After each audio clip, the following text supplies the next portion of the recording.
اعوذ باللہ من الشیطان اللعین الرجیم بسم اللہ الرحمن الرحیم۔ اللہ کی طرف سفر کرنے والے مسافروں کے بارے میں کچھ گفتگو ہم آپ کے لیے بیان کر رہے تھے، اور ہم نے کتاب گلشن احباب کو اپنی گفتگو کا محور قرار دیا، اور کوشش کر رہے ہیں کہ اس کتاب کے گراں قدر مطالب کو آپ تمام مؤمنین کی خدمت میں پیش کریں، تاکہ ان مطالب سے آپ استفادہ کریں اور ہر مؤمن کو یہ معلوم ہو کہ اللہ کی طرف سفر کرنے والے مسافر کے کیا وظائف ہیں۔ لہٰذا اس کتاب کے آغاز میں اس کتاب کے مصنف شیعہ علماء کی تعلیمات کی روشنی میں جو انہوں نے حضرات اہل بیت علیہم الصلاۃ والسلام سے سیکھی ہیں،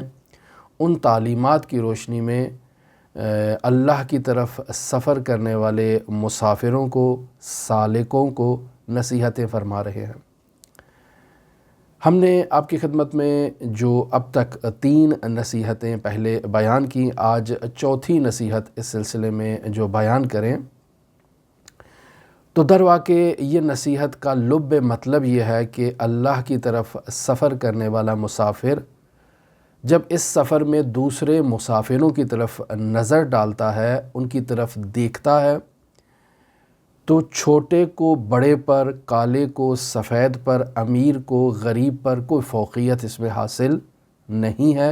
اور سب اس سفر میں اللہ کی طرف جو سفر کر رہے ہیں سب مسافر آپس میں برابر ہیں، آپس میں مساوی ہیں، اور جس چیز کو معیار قرار دیا گیا ہے ترجیح کا، وہ تقوی الہی ہے۔ رسول خدا صلی اللہ علیہ وآلہ وسلم نے فتح مکہ کے بعد حضرت بلال کو یہ حکم دیا کہ وہ کعبے کی چھت پر جا کر اذان دے، اور جب حضرت بلال خانہ کعبہ کی چھت پر تشریف لے گئے اور اذان دی، تو یہاں تاریخ اس نقطے کو تحریر کرتی ہے کہ بعض اصحاب نے تعصب کیا۔ بعض نے یہ منظر دیکھ کر کہا کہ اللہ رحمت کرے میرے والد پر کہ اس نے اس منظر کو نہیں دیکھا، وہ اس دنیا سے چلا گیا اور ایک سیاہ غلام کو کعبے کی چھت پر اذان دیتے ہوئے اس نے نہیں دیکھا۔ دوسرے شخص نے کہا کہ بہتر تھا محمد مصطفیٰ اس کالے کوے کی جگہ پر کسی دوسرے کو یہ حکم دیتے کہ وہ جا کر کعبے کی چھت پر اذان دیتا۔ خداوند متعال کو یہ رویہ مناسب نہیں لگا مسلمانوں کا، لہٰذا سورہ حجرات کی آیت نمبر 13 خداوند متعال نے نازل فرمائی کہ ان اکرمکم عند اللہ اتقاکم، کہ اللہ کے نزدیک آپ میں سب سے زیادہ مقدم، سب سے زیادہ گرامی، سب سے زیادہ ترجیح حاصل کرنے والا شخص وہ ہے جو باتقویٰ ہو۔ بس اللہ تبارک و تعالیٰ پرہیزگار افراد کو ترجیح دیتا ہے غیر پرہیزگار افراد پر۔ اس آیت سے ہمیں جو سبق حاصل ہوتا ہے جسے علماء نے بیان کیا، وہ یہی ہے کہ اللہ کی طرف سفر کرنے والے تمام مسافروں میں کسی قسم کا قومی، قبائلی، جماعتی، علاقائی، معاشرتی، معیشتی تعصب نہیں ہونا چاہیے، کسی گورے کو کالے پر ترجیح حاصل نہیں ہونی چاہیے، کسی چھوٹے کو بڑے پر اور بڑے کو چھوٹے پر اس وجہ سے کہ وہ بڑا ہے، اس وجہ سے کہ وہ چھوٹا ہے ترجیح نہیں حاصل ہونی چاہیے۔ لہٰذا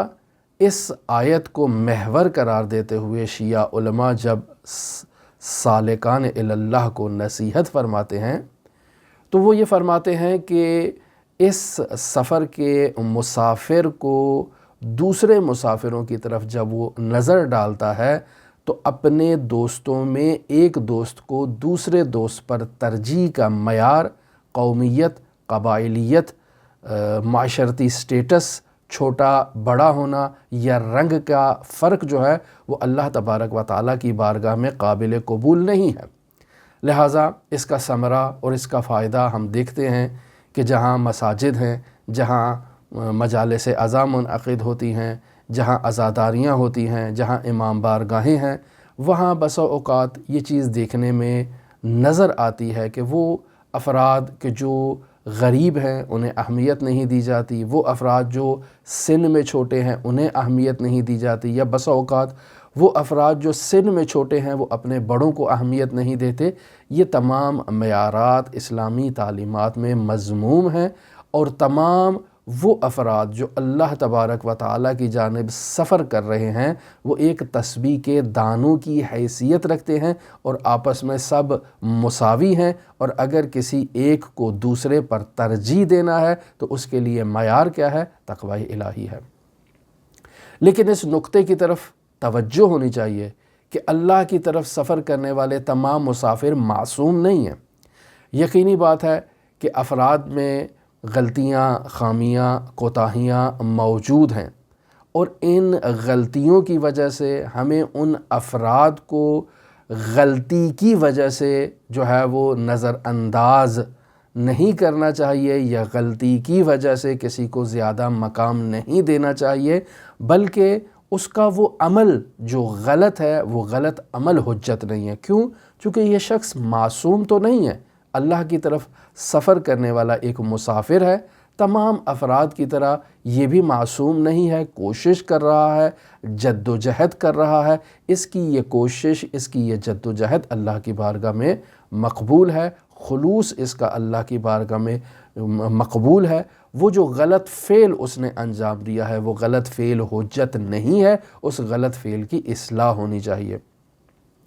لہٰذا اگر کوئی مسافر دوسرے مسافر کے پیچھے یہ کہہ دیتا ہے کہ فلاں شخص میں یہ عیب پایا جاتا ہے تو یہ در واقع اس کی غیبت ہے، اس کی پیٹھ پیچھے اس کی برائی کرنا کہلائے گا اور مذموم ہے۔ لہٰذا اللہ کی طرف سفر کرنے والے تمام مسافروں پر یہ لازم ہے کہ وہ ایک دوسرے کا احترام کریں، اور اگر کسی میں کوئی غلطی کو خامی موجود ہے تو اس غلطی کی اصلاح کے لیے جد و جہد کرنی چاہیے، کوشش کرنی چاہیے۔ لہٰذا سب اللہ کی راہ میں ایک زبان، ایک ارادہ ہو کر اللہ تبارک و تعالیٰ کی جانب قدم بڑھائیں، سفر کریں، اور اس سفر میں تمام مسافر مساوی ہیں، کوئی معصوم نہیں ہے۔ اس سفر میں تمام مؤمنین آپس میں برابر ہیں، جس میں خامی کوتاہی موجود ہے اس کی خامی اور کوتاہی کی اصلاح کرنا یہ ضروری ہے، لیکن اس کا احترام برقرار رہنا چاہیے،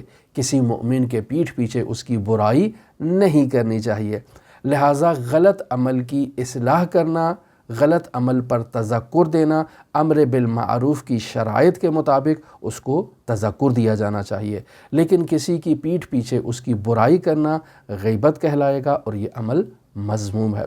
ہماری دعا ہے کہ خداوند متعال ہمیں تمام مسافر اللہ کا احترام کرنے کی توفیق عطا فرمائے۔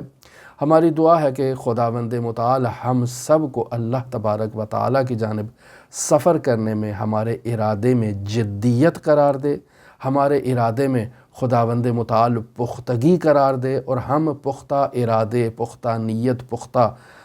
علم کے ساتھ اللہ تبارک و تعالیٰ کی جانب قدم بڑھائیں، اور اپنے وقت کے امام حضرت صاحب العصر والزمان کی بارگاہ میں سرخ روح ہو سکیں اور خداوند متعال کا عرفان حقیقی حاصل کر سکیں۔ اللہم صلی علی محمد و آل محمد وعجل فرج قائم آل محمد۔